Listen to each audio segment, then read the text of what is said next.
Welcome to a web-exclusive edition of the Mesonet Weather Report produced for Oklahoma State University's SunUp program. I'm Al Sutherland.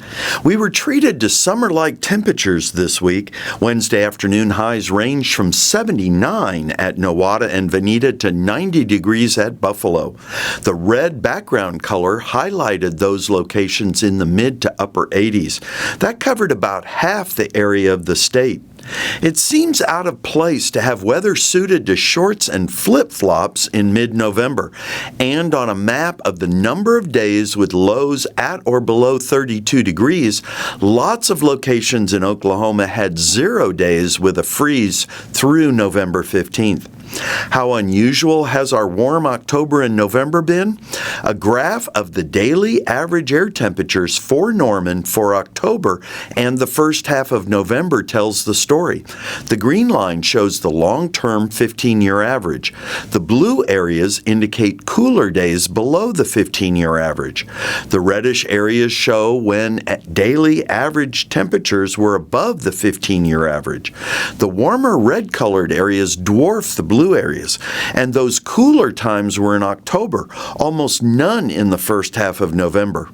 If air temperatures were closer to average, we would see a more equal amount of cool and warm shaded areas. Here's Gary with a check on how our above average temperatures are enhancing dry conditions.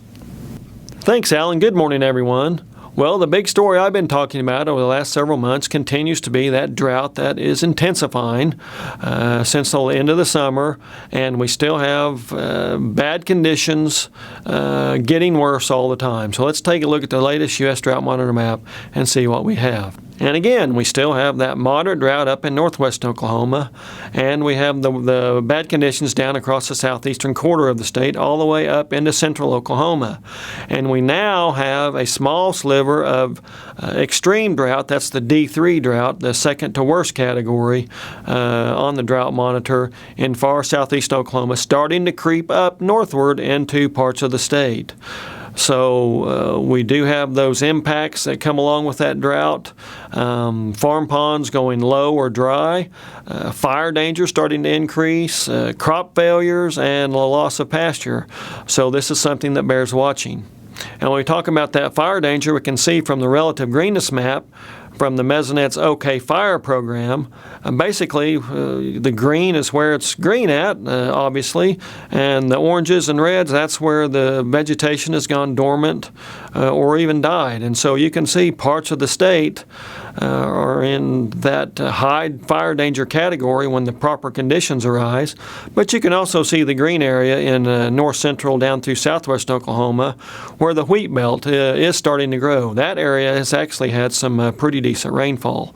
So good luck for those parts. Now, if we look at future rain chances, we have very little rain chances over the next 7 days. But as we get into next week, it also looks like we have increased odds of above normal temperatures across much of the United States.